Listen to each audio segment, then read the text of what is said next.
All right. So as we continue on a little bit of review here, obviously first thing we're going to do is our memory verse. So if you've got the memory verse down, go ahead and close your eyes, and here we go. Ready? But sanctify the Lord God in your hearts, and be ready always to give an answer to every man that asketh you a reason of the hope that is in you with meekness and fear. Where's it found? Very good. Now, I saw a lot of you were looking at the slide. That's right, because I'm going to look at the next one. Here we go. Ready? Now then, we are ambassadors for Christ, as though God did beseech you by us. We pray you in Christ's stead be ye reconciled to God. 2 Corinthians 5:20. Very good. I like this verse because it really tells us what we need to do. We need to tell people they need to be reconciled to God himself. All right. So we looked at just a quick review. What is a worldview? A worldview is a person's picture of reality. It's how they view reality. And we have a Christian worldview, and that is that there is a personal God, that he does exist, and he's in our life.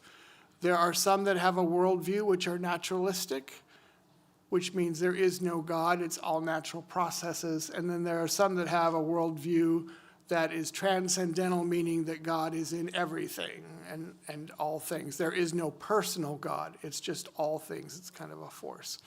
So our worldview determines our values. It says, what do we hold valuable?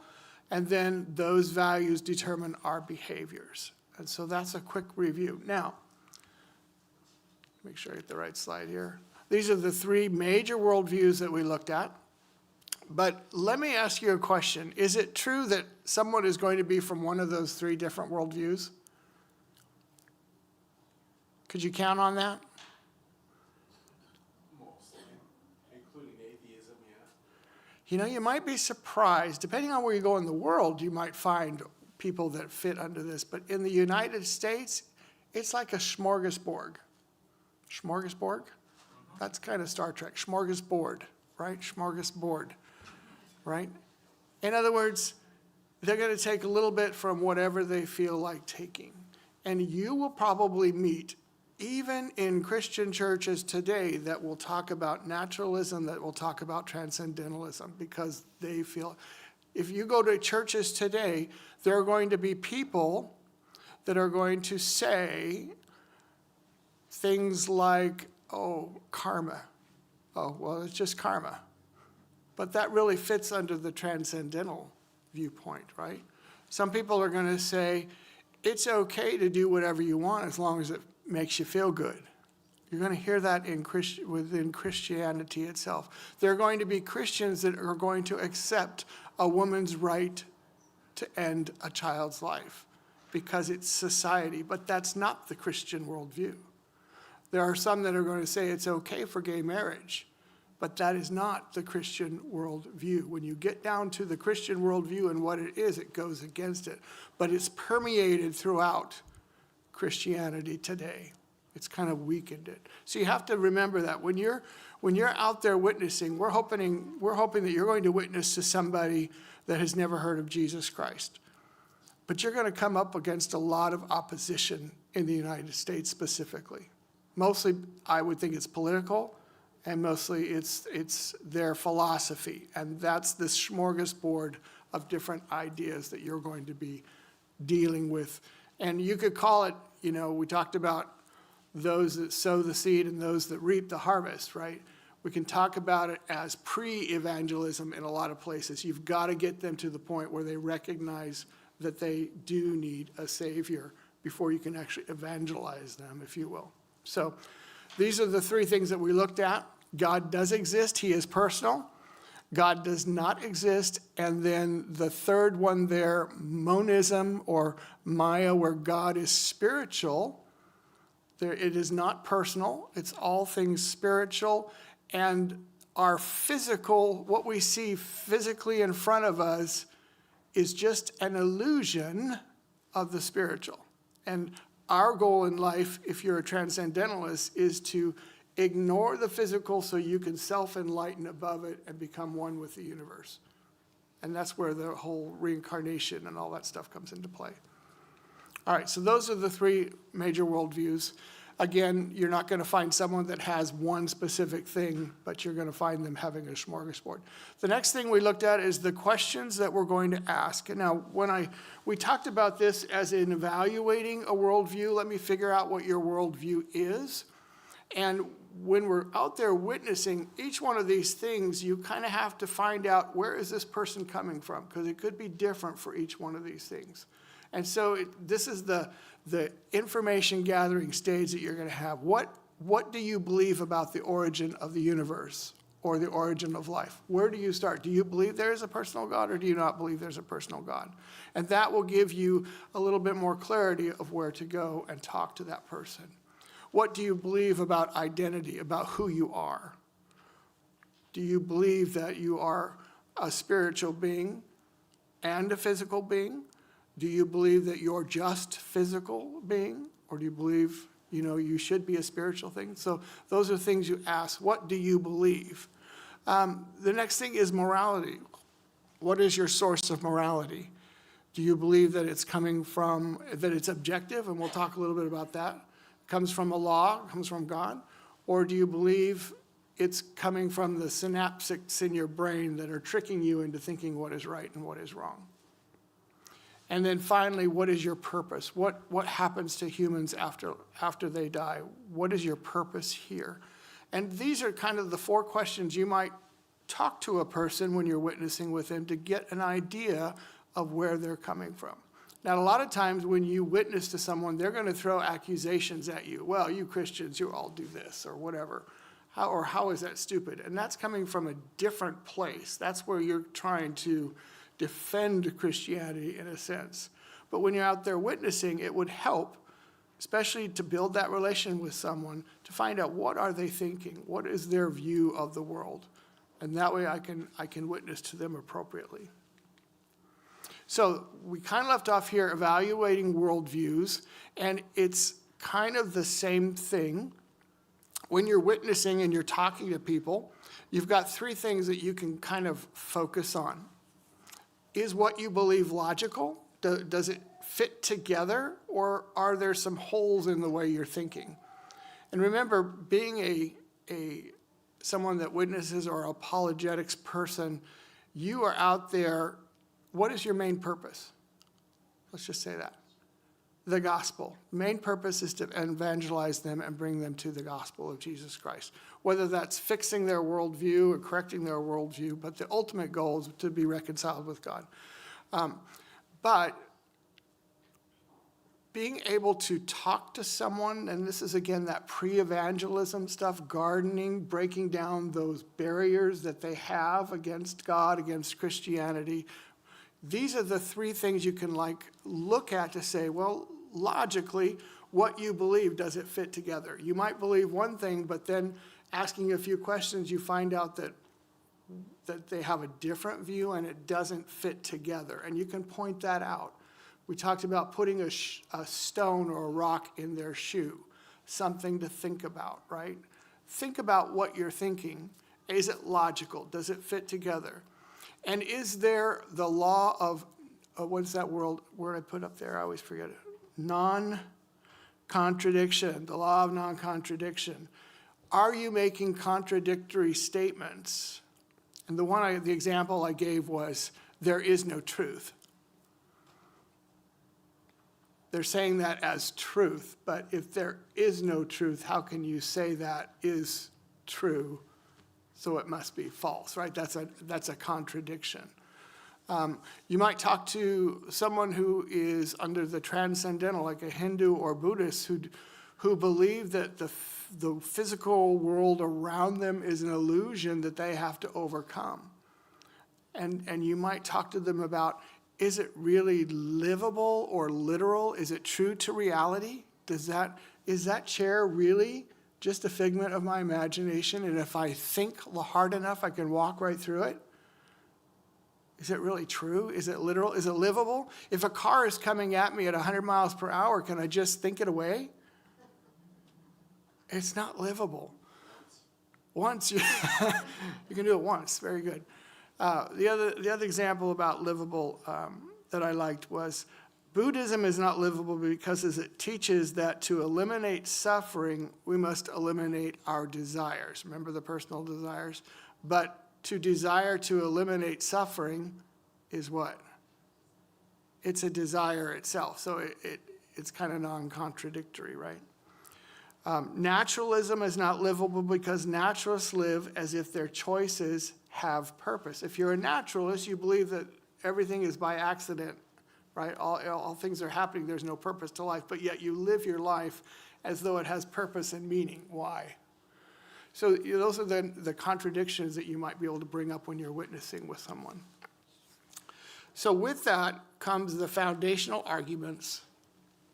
And when I say foundational, these are what are going to make or break a person's worldview. The first one, does God exist? That's the first question. Does God exist? That's the theistic view. That's the Christian worldview, the Islamic worldview, the Judaism worldview, that God does exist and that he is personal. The other one is that God does not exist. That's the atheistic view.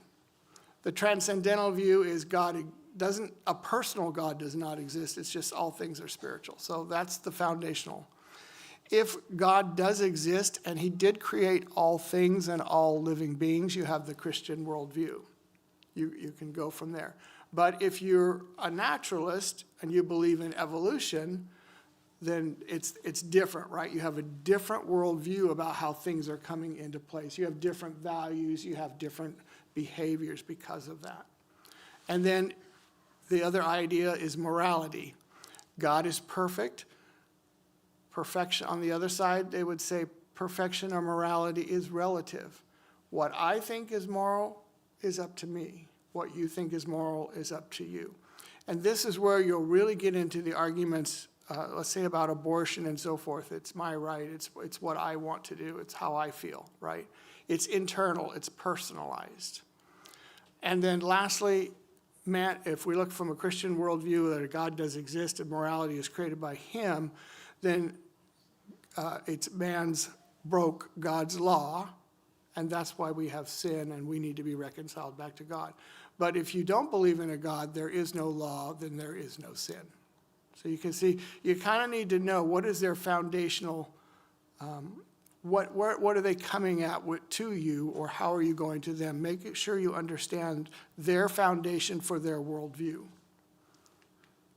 All right, practical. This is the part I like about this, practical apologetics. How do we do this?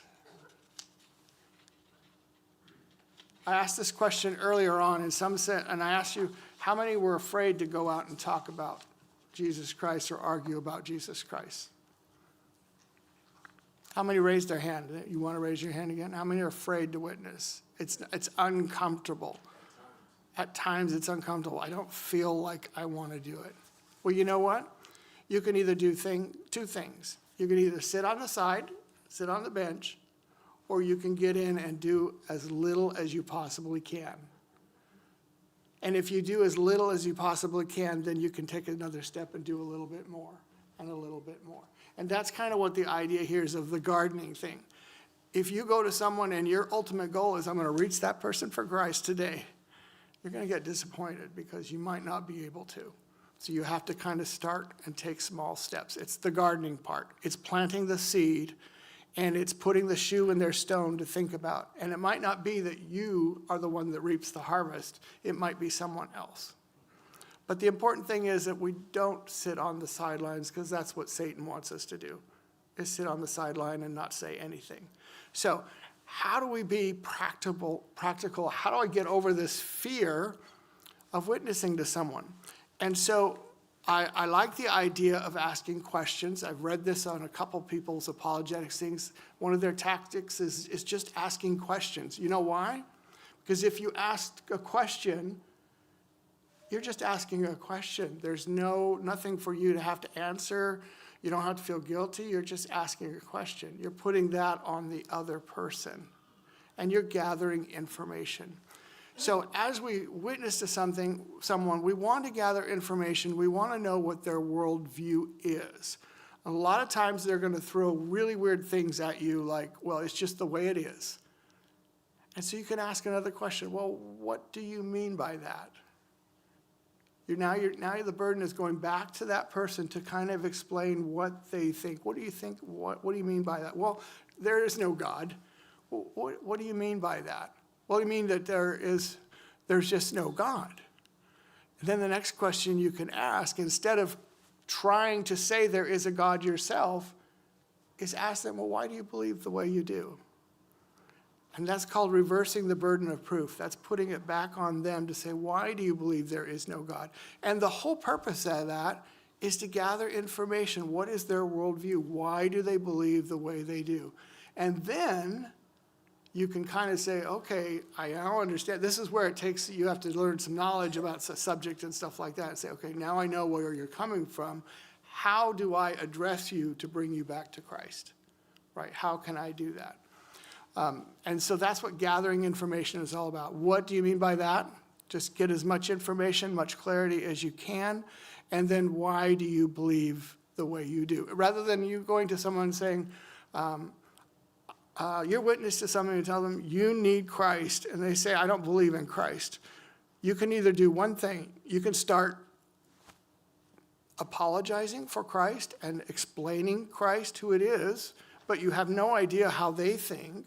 Or you can put that burden of proof on them and say, well, what do you mean by that? Tell me what you mean. So you're free and clear.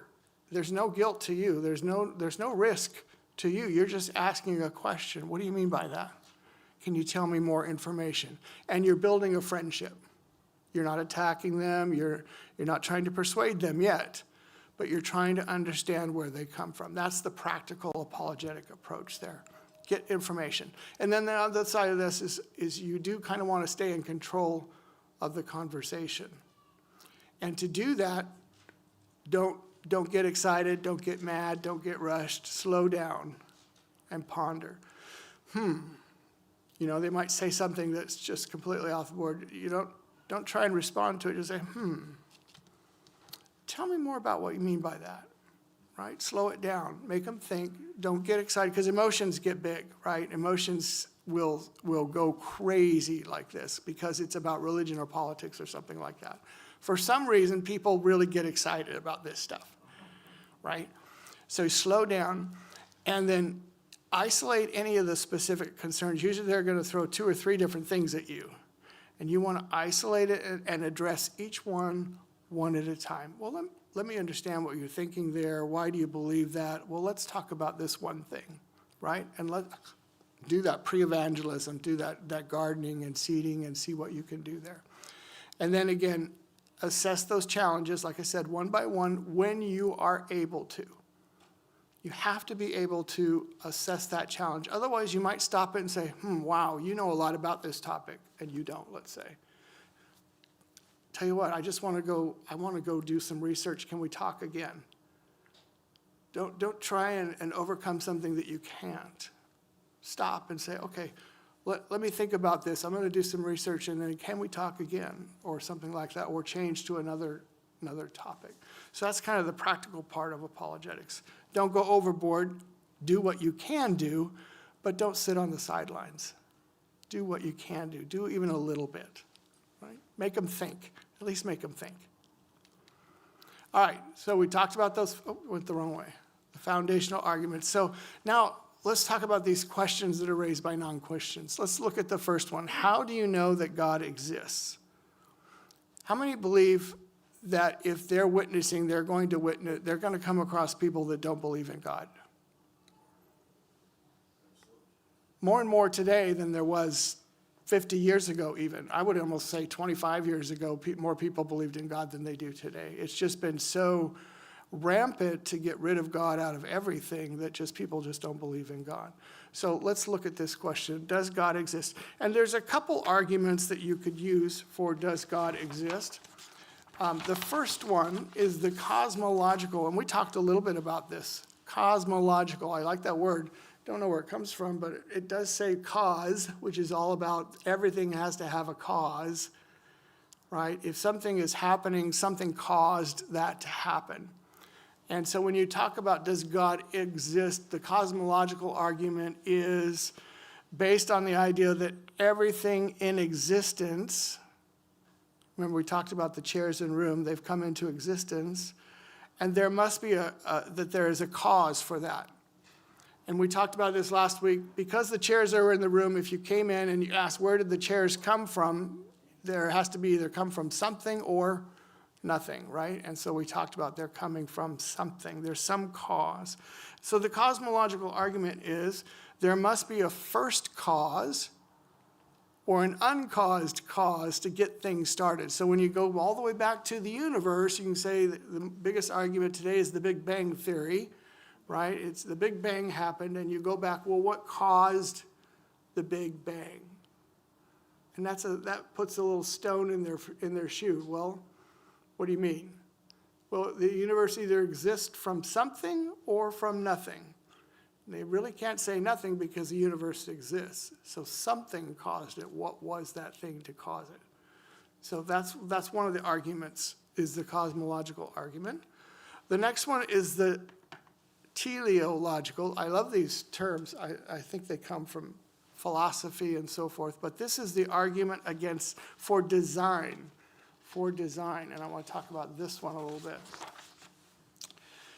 It contends that the complexity, order, and purpose observed in the natural world imply the existence of a designer. And you could look at this from three different ways. You can say, we did a video with our Coast Guard kids, that's probably 10 years ago, on the universe. And it talked about how everything was just right aligned. And if one of the things of the universe, if the planet was out of alignment just by a short bit, no life would exist on Earth, right? There's just so many different things that have to be perfect in order for life to exist. That's this argument, the fine-tuning of the universe.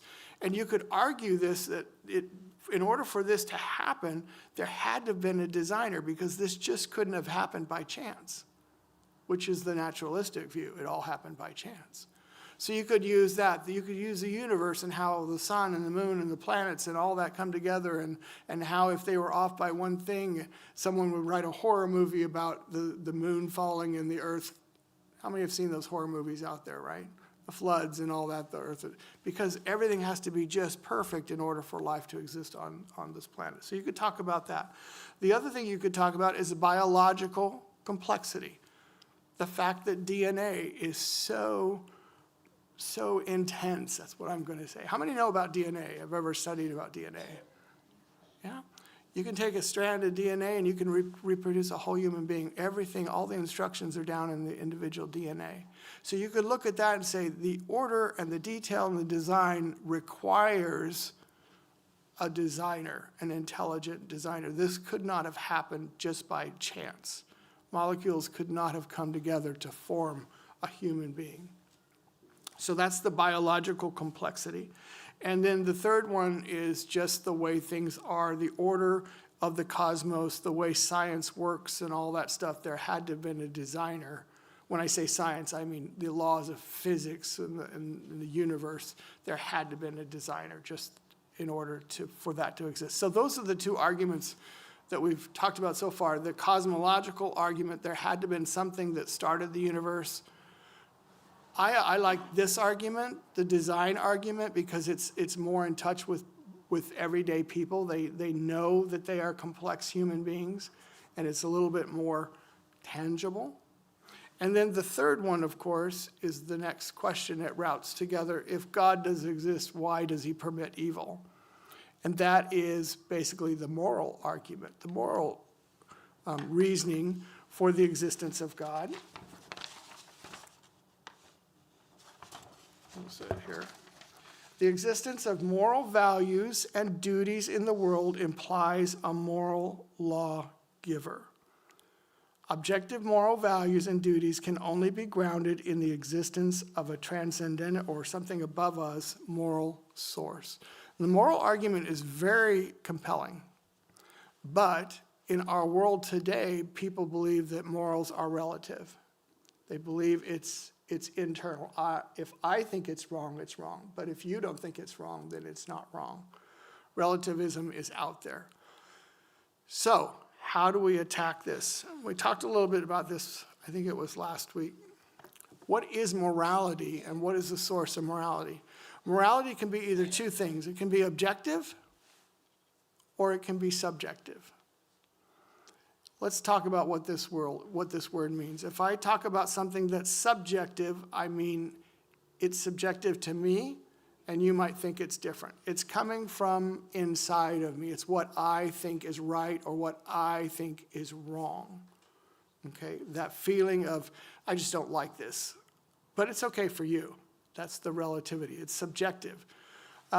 Think about something like when I was in, this is terrible, but when I was in high school, we used to go rat stomping. Anybody ever heard of rat stomping? No, of course you wouldn't because you're intelligent people. But we used to drive out in the cornfields at night with the headlights, and when the mice would run out, they'd run around in circles when the headlights was on them, so everybody would jump out of the truck and try and stomp them. Yes, I did that once. Now, some of you might think, well, that's just terrible. How many would think that's just terrible? Most women do. But the guys were like, oh, this is fun. This is great, right? That's subjective. It's like what I think is good, what you don't. Relativism depends on your perspective, depends on your history of something. You might think, and this is where it really gets into things like abortion and child abuse and stuff like that. Trying to bring a person away from subjective relativism to say there is an objective good or bad. Now, when you're coming from a Christian worldview, our objective, what is right and wrong, comes from God. God has told us what is right and wrong. We have the Ten Commandments. We have the Quran says what's right and what's wrong. We have all these different biblical things that say that's objective. A law, we talked about the law going down the Autobahn, right? If I feel like 75 is okay, it's okay to me, but if I go 76 and I start feeling like, oh, well, this is too fast, then that's subjective. But if we go on our freeways and we see a little sign that says 55, if you go 56, are you breaking the law or not? See, it's all relative. Y'all are just subjective there. Okay, let's change it. You're going 80. With a radar detector. Okay, well, you see, it's still relative, but there is a law there that you have broken. You have transgressed that law. If you go 55.5 miles an hour, you have broken that law. So the question that you could raise with people about this whole morality thing is, where does guilt come from? When you do something wrong, where does that guilt come from? Right? It's a sense of guilt that all people have. And you could talk to them about some really bad things. You could ask them questions like, what's the worst thing that you can think of? And talk to them about them and say, well, why do you feel that's the worst thing? Right? Why do you think that's bad? And your point is you're trying to get them to say, well, I just don't know why it's bad. There's some objective thing with all humans that think something is, there's an internal state of right and wrong that we all have, right? We all think murder is wrong. Do we not all think murder is wrong, right? Now, I know some of you are thinking about your neighbor and you're going, well, is it? But we all think murder is wrong. But what if someone feels no guilt for murder? Call that person like a sociopath or a psychopath. What do we say that person is? There's something wrong with that person, right? We say, you've got some kind of a disease and you need to be fixed. So you could kind of raise that, but what about all humans? Why do we have guilt for the littlest things? Well, it's because we're broken. We've been broken away from God. We have sin in our nature, so we are going to feel guilt for something. All mankind feels guilt. Unless you're, a sociopath or something like that. But that you could talk about that moral thing. What is it that causes you to feel guilt? But your goal is to say it's not what you think and what I think. Is something truly wrong? And you're going to have a struggle with this, especially in areas of abortion. I think it's wrong to kill a human being. Well, what's their argument? It's not a human being. So they'll try and change it from a human being to something else. And then you've got to bring them back around to say, what do you mean by that? Why do you believe they're not a human being? You know, there's questions that you can ask and things like that. But the moral argument is very good. It's used a lot to say, if there is a God, why is there evil? But when you really bring it down to it, without evil or with evil, you have to have a God. You have to have some kind of a moral standard, right? So you could actually bring them to the fact that, okay, the fact of evil, the fact that we're broken, the fact that we have sin is an argument for the existence of God. And you could bring it around to that. So, wow, time flies. All right. So morality. Don't all religions lead to God? And I did want to talk a little bit about this one. And I just have some verses here. Christians are often, what's the word I'm looking for? Reprimanded or whatever for believing that Jesus Christ is the only way. And they call us intolerant and narrow-minded and so forth because they believe all religions are the same and you can take any path and get to God. And so the interesting thing, and I know we're out of time here, but I want you to realize that Christianity itself, other than any other religion, if you take the teacher out of the religion, you still have the religion. You take Buddha out, you still have his teachings of being good. You take Confucius out, you still have his teachings, they go on first. But you can't take Christ out of Christianity and have Christianity because Christianity is based on the person of Christ, who he is. And you can, I know we're out of time, but you can kind of take them to that. But I like this statement. This is Steve Turner's Modern Thinker's Creed. If you ever get a chance to go read it, it's pretty funny. He is a Christian apologist. He wrote this poem. But in one of the sections it says, we believe, this is how most of Americans or thinkers think. We believe that all religions are basically the same. They all believe in love and goodness. They only differ on matters of creation, sin, heaven, hell, God, and salvation. In other words, it's not the similarities that are the same. It's the differences that matter, right? It's really the differences that matter. And that's where you can kind of, asking those questions, well, what do you think? What do you mean by that? Or what do you believe? You can kind of get to those differences to say, okay, I think I see what you're doing. There's a lot to do about apologetics, but you have to get in, you have to learn what do they believe and what's the truth about it so that you can actually have good questions to ask them to make them think. So we have this, and then the last thing, I'm sorry we ran out of time, but was Jesus a religious pluralist? That's a religious pluralist. You see, there's many ways to God. Was Jesus that? No. Absolutely not. And we have verses in the scripture that show that. Enter ye at the strait gate, for wide is the gate, and broad is the way that leadeth to destruction, and many there be which go thereat. Because strait is the gate, and narrow is the way which leadeth unto life, and few there be that find it. Jesus saith unto him, I am the way, the truth, and the life. No man cometh unto the Father but by me. Did Jesus believe that there were many ways to heaven? No. And Jesus came and spake unto them, saying, all power is given unto me in heaven and in earth. And then we have the Great Commission. Go ye therefore and teach all nations. What are we supposed to teach them? Teach them to observe all things whatsoever I have commanded you. And God said, and Jesus said, I am the way, the truth, and the life. So you see, there are not many ways to God. With Buddhism and all those other things, they're just good teachings. But with Christianity, you just can't take Christ out. And this is a good way to show you can't take Christ out, you don't have Christianity. Because it's all based on what he did. The fact that he is God himself, that he came as a man, and he's the only one that ever solved the problem of sin. Buddha never solved it. Confucius never solved it. Hindus never solved it. Only Jesus Christ solved the problem of sin. So the goal, and this will be our last session today, but the goal is to bring someone around to understand that the Christian worldview is indeed the best example and best explanation for the reality that is around us. And that's, if you do that and you put enough stones in their shoe, they're going to have to think about it and they're going to have to make a decision at some point.